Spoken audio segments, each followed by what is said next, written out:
नमस्कार। मैं प्रोफेसर रामबख्श, भारतीय भाषा केंद्र, जवाहरलाल नेहरू विश्वविद्यालय, नई दिल्ली।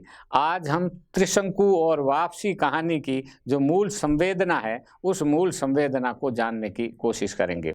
इस इकाई के अध्ययन के उपरांत आप त्रिशंकु और वापसी के कथासार को जान सकेंगे, त्रिशंकु और वापसी कहानी के प्रमुख पात्रों से परिचित हो सकेंगे और त्रिशंकु और वापसी कहानी के उद्देश्य और मूल संवेदना को समझ सकेंगे। त्रिशंकु मन्नू भंडारी की कहानी है और वापसी उषा प्रियंवदा की कहानी है। दोनों लेखिकाओं ने लिखा है और इन दोनों में कथा के या जिंदगी के अलग अलग सूत्र है और इनमें परंपरा और आधुनिकता का जो द्वंद्व है वो चित्रित हुआ है। त्रिशंकु कहानी में 3 पीढ़ी की कथा को आधार बनाया गया है, जिसमें पुरानी पीढ़ी के प्रतीक नाना, नई और पुरानी पीढ़ी के बीच की पीढ़ी की प्रतीक तनु की मम्मी और पापा तथा नई पीढ़ी की प्रतीक तनु है। घर की पूरी कहानी तनु कहती है। तनु की दृष्टि से मम्मी पापा और नाना की बातें हमारे सामने आती। कहानी की मुख्य पात्र तनु की मम्मी है। हालांकि तनु कहती है, कहानी में तनु मम्मी को समझने का प्रयास करती है। उसे उलझन होती है, परेशानी होती है। तनु कुछ समझ नहीं पाती है। तनु की मम्मी न पारंपरिक है और न ही आधुनिक, या कहें कि वे पारंपरिक और आधुनिक दोनों हैं या दोनों में से कुछ भी पूर्णता में नहीं है। वापसी में आधुनिकता के इस दौर में 2 पीढ़ियों के बीच आ रहे बदलाव, पारिवारिक बिखराव और पीढ़ियों के बीच की आपसी जो टकराट है उसे प्रस्तुत की गई। कहानी में सेवानिवृत्त व्यक्ति गजाधर बाबू के अकेलेपन को चित्रित किया गया है। गजाधर बाबू एक सरकारी कामकाजी व्यक्ति है। परिवार में पत्नी, बेटा, बहू, बेटी है। नौकरी की वजह से गजाधर बाबू हमेशा परिवार से अलग रहकर नौकरी करते हैं। सेवानिवृत्त होने के बाद उन्होंने सोचा कि अब जिंदगी के बाकी बचे हुए दिन परिवार के साथ प्यार और आराम से बिताएंगे, सब स्नेह से बिताएंगे और यहीं से कहानी में तनाव आरंभ होता है और अंततः गजाधर बाबू की वापसी हो जाती। ये जो दोनों कहानियां हैं वो उस अर्थ में सिर्फ स्त्री की वकालत नहीं करती, बल्कि ये एक बड़े विषय को स्त्री दृष्टि से देखती है कि कैसे इन पात्रों की जो समस्याएं हैं उन समस्याओं को ये दोनों कथा लेखिकाएं चित्रित करती। तो ये त्रिशंकु के जो कहानी है, ये कहानी जैसा बताया गया कि ये तनु कहती और वो कहती है कि हमारा जो घर है वो बुद्धिजीवियों का अड्डा है। हाथरस और खुर्जा के जो लाला है, उन लालाओं की बस्ती में बड़ी होती तनु का समाज और परिवार दोनों की अलग अलग विचारधारा और नियम कानून थे। समाज पूरी तरह से पारंपरिक विचारधारा से ओतप्रोत है, लेकिन तनु के परिवार में आधुनिकता दस्तक दे चुकी है। तनु की मम्मी तनु के दोस्तों से मिलने की छूट देती है, उन्हें घर पर बुलाती है और बहुत ही सहज होकर समाज के लोगों द्वारा पूछे जाने पर कि लड़कों को तनु का दोस्त बताती है। ये उस समय में ये भी एक बड़ी बात होती थी कि लड़की के दोस्त है। परिवार में सुबह शाम आधुनिकता की बहस होती है। सब कुछ ठीक ही चल रहा होता है कि तनु की मम्मी को शेखर और तनु के बीच प्रेम का अंकुर कुछ फूटता हुआ सा दिखाई देता। तब तनु की मम्मी तनु को रोकती है और इस बात से तनु नाराज हो जाती है। तो मम्मी उसे खुश करने के लिए उसे दोस्तों के साथ फिर से मिलने जुलने की छूट देती है और इस तरह तनु की मम्मी तमाम तरह की जद्दोजहद के बाद भी अंत तक निर्णय नहीं कर पाती कि उन्हें तनु के साथ कैसा व्यवहार।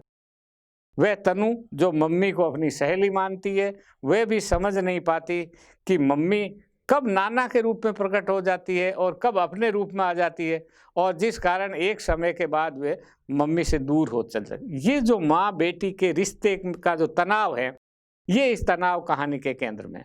तनु के नाना पूरी तरह से कहानी में अदृश्य रहते हैं, लेकिन अदृश्य रहने के बावजूद उनके व्यक्तित्व की छाया रहती। तनु की मम्मी ने प्रेम विवाह किया जिसे नाना ने स्वीकार नहीं किया। इस प्रकार वो एक परंपरा और आधुनिकता के द्वंद्व में माँ आधुनिकता की हुई और जो नाना थे वो परंपरा। और समय बीतता जाता है और उसके बाद में जब उस जो विद्रोह करने वाली पीढ़ी है उसकी जब संतान हुई लड़की, अब उसको क्या करे। इस प्रकार समय बीता, कॉलेज की छुट्टियां हो जाती है, सभी बच्चे घर जाने वाले हैं और इसी तनु के रूखे व्यवहार को देखकर तनु की मम्मी फिर से उसे शेखर और उसके दोस्तों को बुलाती है और कहती है कि चलो अब तो छुट्टियां हो गई है तुम सब भी घर चले जाओगे, आज रात का खाना साथ ही बैठ के खाते। रात का खाना सभी लोगों के साथ में खाया, पहले की तरह ही हंसी मजाक भी हुआ।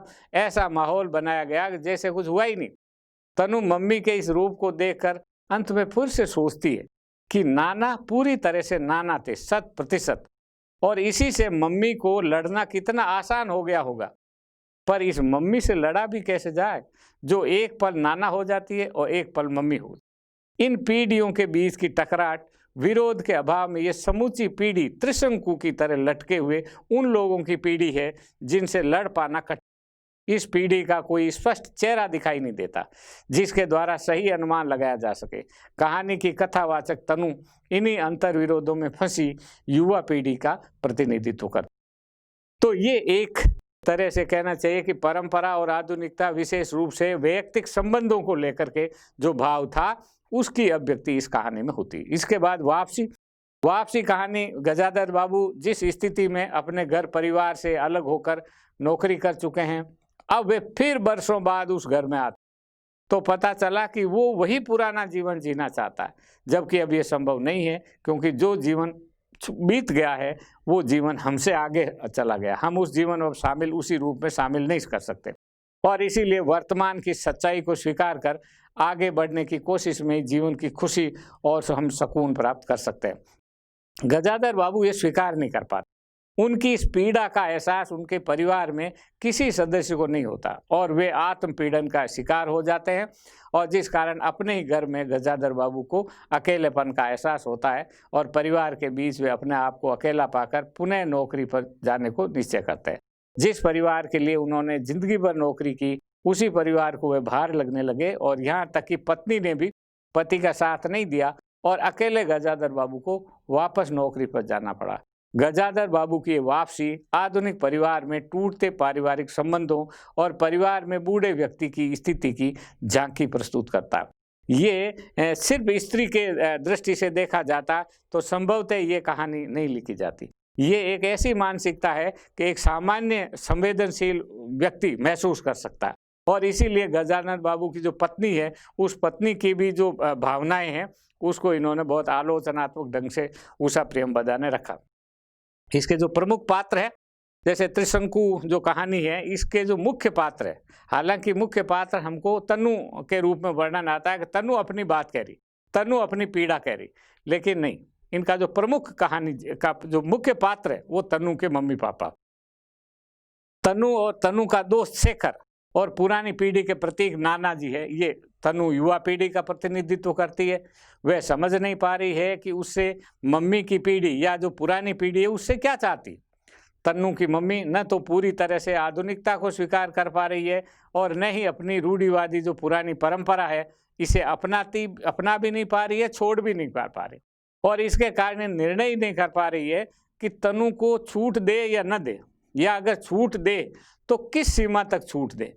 तो कोशिश वो भी करती है, बड़ी बेचैन रहती है, एक सीमा तक छूट देती है और फिर समाज के व्यंग बाणों का विरोध भी करती है, फिर एक सीमा के बाद तनु को आगे बढ़ने से रोक लेती है। वह नहीं चाहती कि रिश्तों के बीच किसी प्रकार का अनबन हो, जैसा उसके और तनु के नाना के बीच में हो गया था, जिस कारण वे बहुत ही सावधानी से तनु को संभालना चाहती है।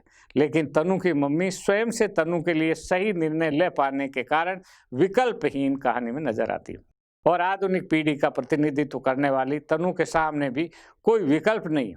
वह मम्मी से परेशान होकर कहती है कि मम्मी तुम अच्छी तरह समझ लो कि मैं भी अपने मन की ही करूंगी, हालांकि मेरे मन में क्या है इसकी कोई भी रूपरेखा मेरे सामने नहीं थी, आपको पता ही नहीं कि आप क्या चाहते हो।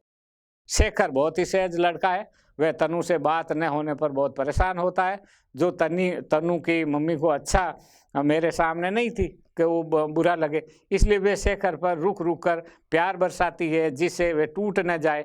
कहानी में तनु के पापा का रूप तनु की मम्मी के बात व्यवहार के साथ सहयोगी के रूप में, अलग से तनु के पापा का कोई व्यक्तित्व तो नहीं बनता, जो व्यक्तित्व तो बनता है मम्मी का बनता है। इसी तरह वापसी के जो मुख्य पात्र है वो गजाधर बाबू, अन्य पात्रों के रूप में गजाधर बाबू की पत्नी है, बेटा अमर है, बहू है, बेटी है बसंती। गजाधर बाबू का घर एक बार छूट गया और वे परिवार में अलग रहने लगे। परिवार से अलग गजाधर बाबू का अच्छा बुरा सुख दुख का अपना जीवन है। उनका परिवार से में अलग रहता। परिवार के सदस्यों की अपनी आदतें, इन आदतों में परिवर्तन नहीं हो सकता। यदि होता भी है तो वह किसी न किसी को बुरा ही लगेगा। गजाधर बाबू की परेशानी ये है कि वे छूटी हुई अतीत की गाड़ी में पुनः वैसे ही बैठना चाहते हैं जैसे पहले बैठा करते थे, और जो अब संभव नहीं, क्योंकि अब उनके लिए वहाँ कोई जगह नहीं बची। यहाँ तक कि घर में भी जगह नहीं बची, मन में भी नहीं जगह बची। और गजाधर बाबू की पत्नी, जो हमेशा पति से अलग रहकर अपने बच्चों के साथ ही रही है, अपने परिवार के साथ उन्हें कोई दिक्कत नहीं होती। जिंदगी भर पति से अलग रहने के कारण पति से पत्नी का रिश्ता तो है, लेकिन वह भावनात्मक लगाव नहीं रहता जो उनके अपने बच्चों के साथ। भले ही वे घर का सारा काम उन्हीं के जिम्मे होता है, वह परिवार में अपनी जगह बना चुकी, अर्थात बदलते समय के साथ उन्होंने जीना सीख लिया। लेकिन गजाधर बाबू ये नहीं समझते, जिस कारण उन्हें निराशा हाथ लगती है और वे घर परिवार में अपने आप को अकेला और अनावश्यक महसूस करने लगते हैं। गजाधर बाबू का बेटा, बहू और बेटी सब अपनी अपनी जगह ठीक है, किसी को गलत नहीं ठहराया जा सकता। कहानीकार ने किसी को भी गलत नहीं ठहराया, सब सही है, लेकिन फिर भी ट्रेजेडी घटित होती है।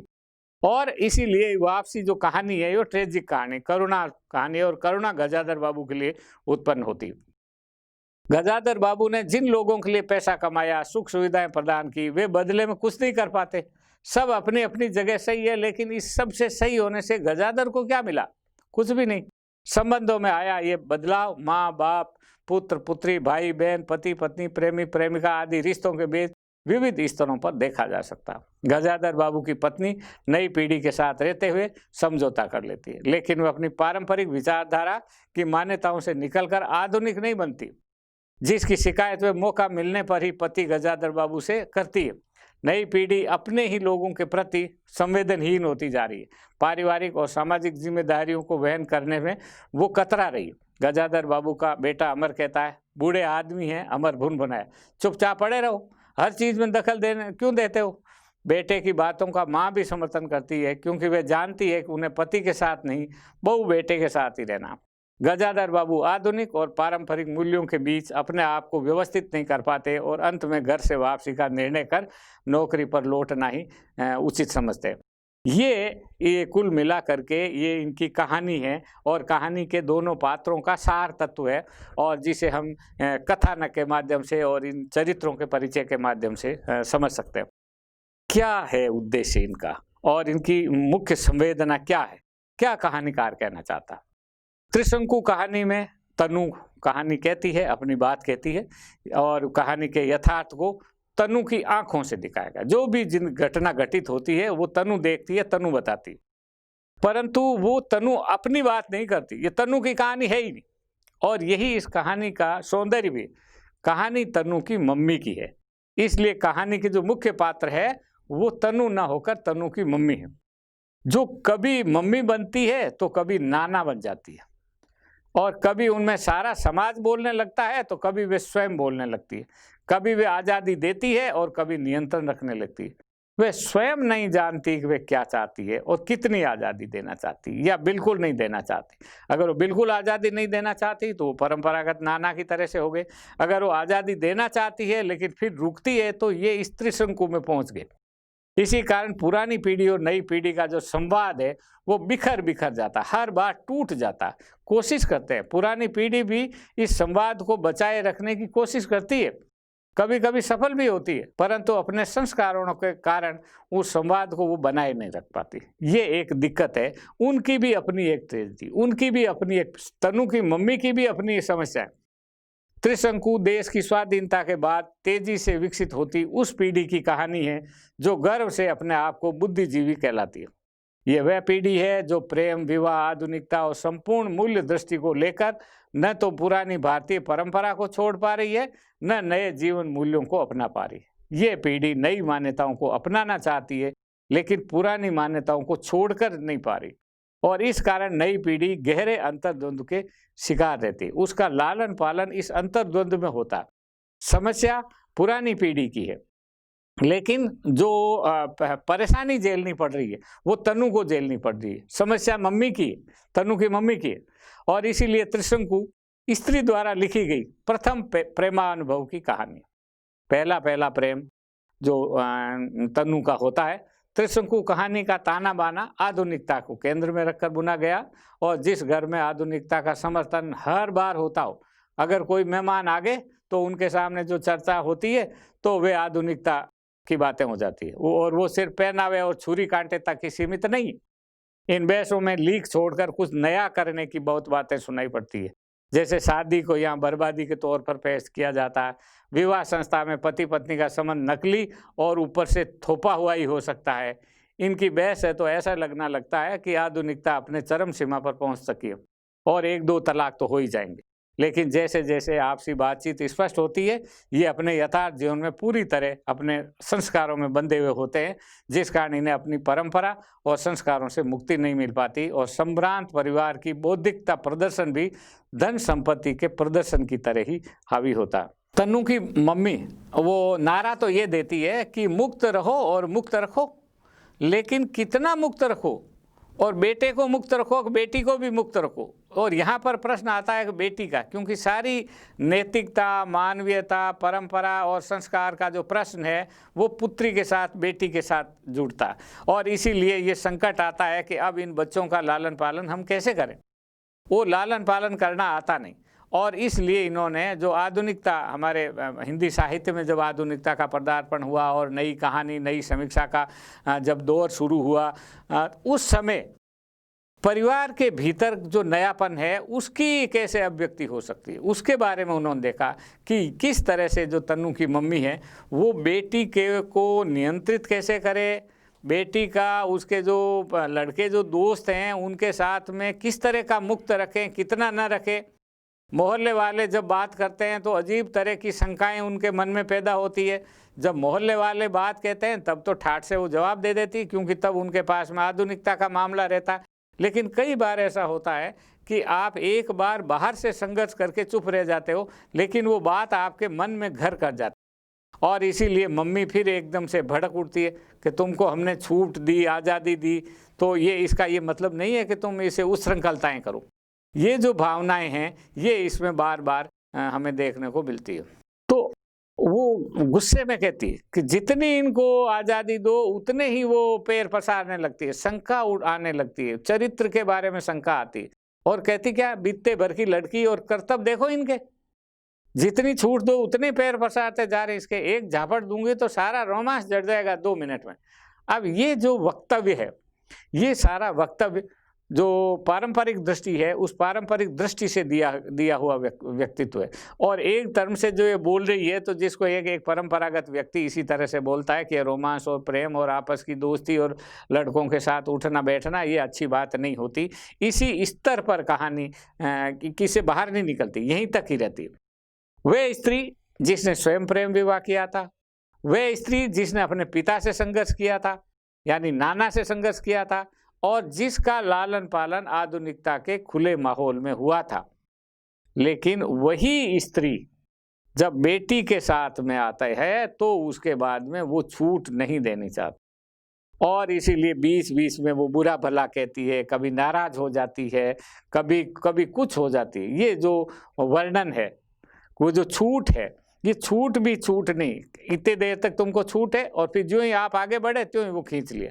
तो ये जो पीढ़ी में जो तन्नू की पीढ़ी है वो निर्णय ले सकती है, निर्णय लेने का साहस है, और कोई भी जब निर्णायक क्षण आएगा तो ये पीढ़ी जो है वो निर्णय लेगी।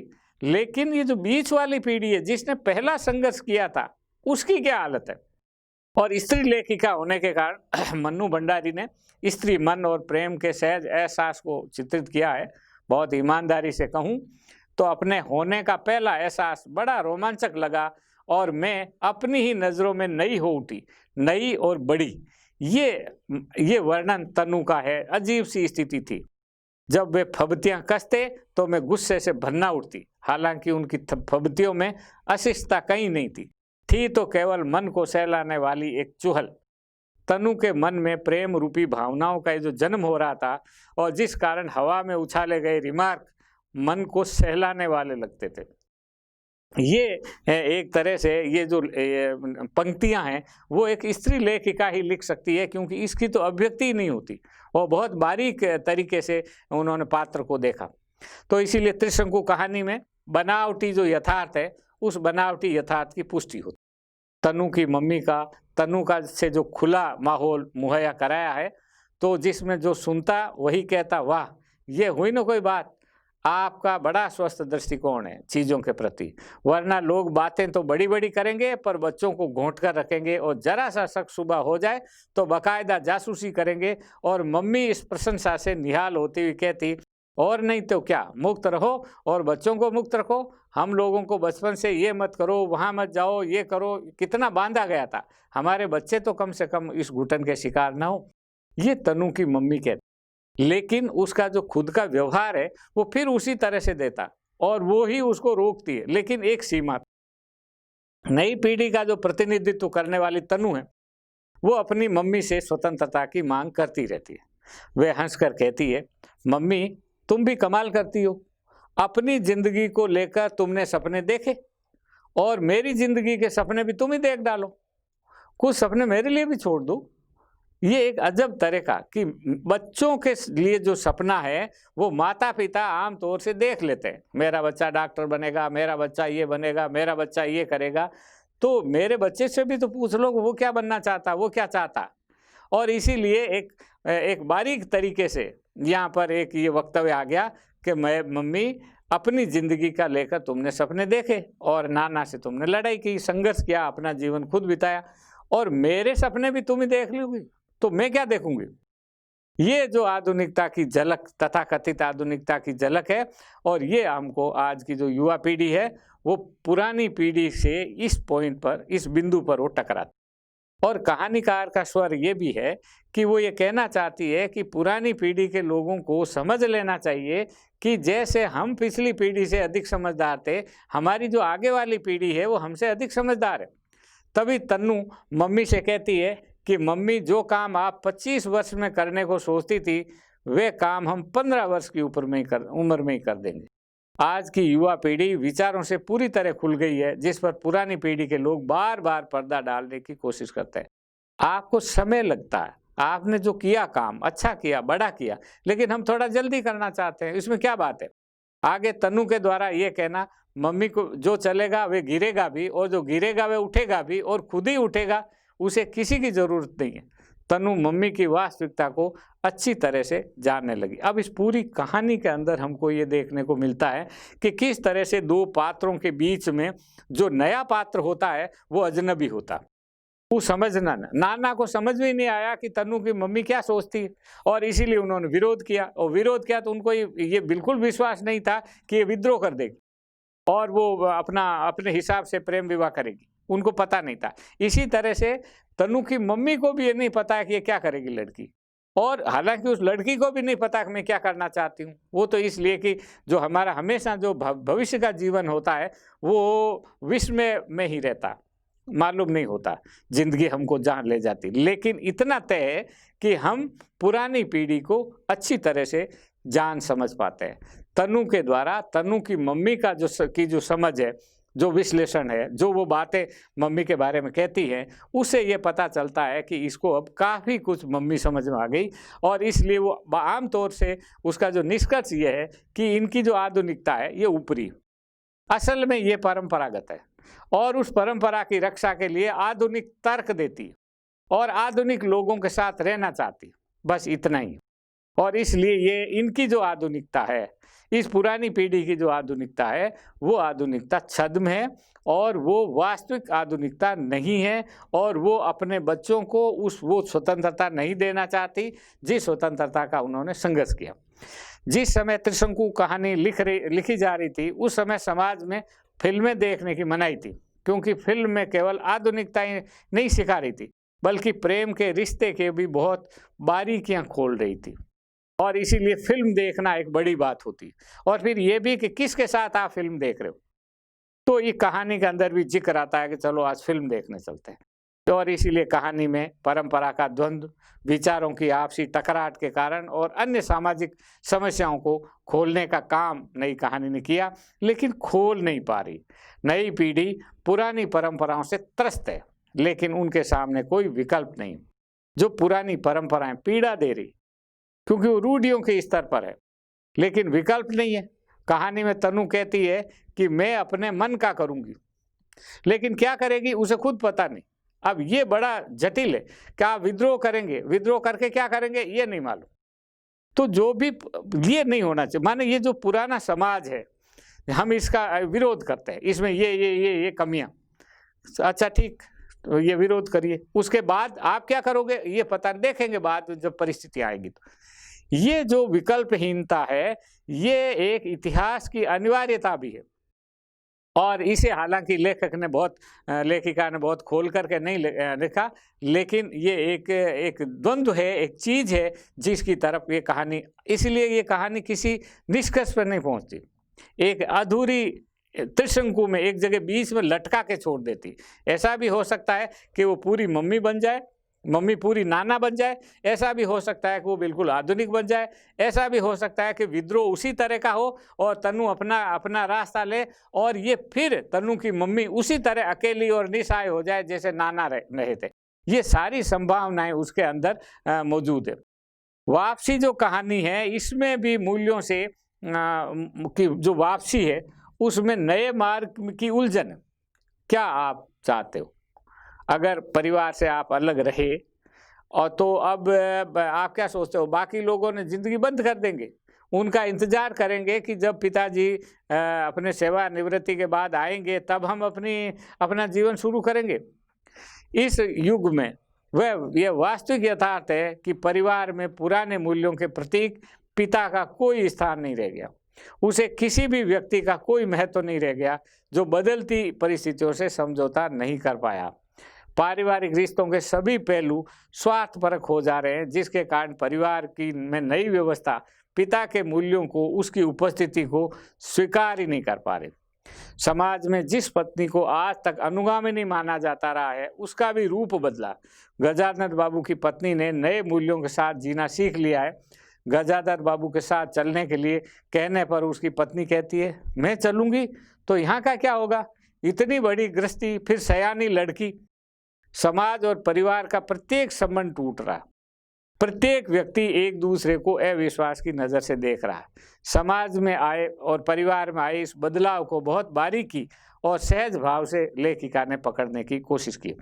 अब इसे आप विद्रोह के अर्थ में भी नहीं थी, जिस तरह की त्रिशंकु कहानी के अंदर संघर्ष होता, एक पात्र को परेशानी और उसके अंदर एक सही है एक गलत है, जो भी है, लेकिन वो भी अपनी जगह सही है, वो भी अपनी जगह सही है, क्योंकि दो सही के बीच का जो तनाव होता है वो ज़्यादा मारक होता है। एक गलत, एक खल पात्र है और एक अच्छा पात्र है, तो आपको तय करने में कोई बहुत समय नहीं लगेगा कि आप किसके साथ जाएंगे। चूंकि कहानी गजाधर बाबू की पीड़ा को लेकर के लिखी गई है, इसलिए जो गजाधर बाबू को पीड़ा पहुंचाता है वो सब खल पात्र है। लेकिन क्या सचमुच वो खल पात्र है? इस ओर अगर वो कहानीकार देखती तो हो सकता है कि वो दूसरी तरह की बात आती, पर अभी तो कहानी में इनका ही दर्द है। जब कोई कहानीकार उनके दर्द का वर्णन करेगा, पत्नी के दर्द का वर्णन करेगा, तो चीजें दूसरे ढंग से आएंगी। दरअसल जो मानवीय रिश्ते हैं वो सर्जन के रिश्ते हैं। अगर आप सर्जन के साथ में जुड़े हुए रहते हैं तो आपके रिश्ते हमेशा बने रहते हैं। जो ही आप उपभोग के रिश्ते में आते हो, एक साथ बैठ करके खाना खाएंगे, परिवार ये है। पहले परिवार वो होता था जो एक साथ काम करते थे, खेत में एक साथ पति पत्नी काम कर रहे हैं तो उनका एक रिश्ता होता था। अब पति एक जगह काम करता, पत्नी दूसरी जगह काम करती और फिर दोनों शाम को आकर के एक साथ खाना खाते। ये जो परिवार का जो नया गठन हुआ, इस नए गठन के कारण अनेक प्रकार की जो टकराहट है वो मानव समाज के इतिहास में देखने को मिलने लगी है, और ये उसी की कहानी है। इसीलिए ये इनका जो दर्द है, गजाधर बाबू का दर्द, ये एक तरह का ऐतिहासिक दर्द है, और इसमें से कोई ये समझ नहीं पा रहा है कि ये दरअसल दर्द है क्या। अगर उस परिवार का पुराना जो भी उनका वातावरण है, गजाधर बाबू के जाने के बाद जो घर का वातावरण बना, उसी वातावरण के अंदर अगर वो आते और उसी में रहते या जगह बनाते या जो भी आपकी जगह होती उसे आप स्वीकार करते तो कहानी में कोई दिक्कत नहीं थी। लेकिन जो व्यक्ति जीवन भर बाहर रहा, जीवन भर उसने एक इच्छा पाल रखी कि एक अच्छा सा सुखी सुंदर संतुष्ट पारिवारिक जीवन बिताऊंगा, और उसके इंतजार में उसने नौकरी की, उसके इंतजार में बाहर रहा, बच्चे पढ़ लेंगे, परिवार सुखी रहेगा, वो जब आया तो वो तो अब कोई है ही नहीं, क्योंकि उसकी ज़रूरत ही नहीं, वो उस उपभोग में शामिल ही नहीं है। तो उसका जो उसकी जो अनफिटनेस है, वो जो नहीं बैठ पा रहा सबके साथ में, ये जो अकेलापन है, ये अकेलापन भले ही कितना ही कड़वा हो, भले ही कितना ही पीड़ादायक हो, लेकिन ये ऐतिहासिक पीड़ा है और ये ऐतिहासिक पीड़ा आपको एक पीढ़ी को या उस पीढ़ी को भुगतनी पड़ेगी, क्योंकि नई पीढ़ी जो है वो नए ढंग से चलाएगी। उसको अपना जीवन देखना, उसको वो नौकरी करता है, बेटा तो शहर में उसके काम है, पत्नी के कुछ और चीज़ें हैं और जीवन अपने ढंग से चलता है और आप सारे समय उन पर वो आरोप नहीं लग सकते। इसलिए ये जो अकेलापन है, ये चाहे जितना इसको ग्लैमराइज रोमांटिक तरीके से इसको रख दें, कितना ही इसको सुंदर बना दें, अंततः इसके लिए कोई जगह नहीं। गजाधर बाबू वापसी के बाद में वापसी हो ही नहीं सकती।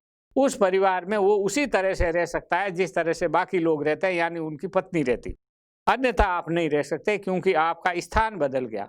अब आप कमाऊ पात्र नहीं हैं और दूसरा अब आप मेहमान की तरह ही नहीं आ रहे हो। 5 दिन तो गए, 5 दिन के लिए पापा आए हैं तो 5 दिन के लिए हम अपना जीवन स्थगित कर दें, लेकिन सारे समय कोई अपना जीवन स्थगित नहीं कर सकता।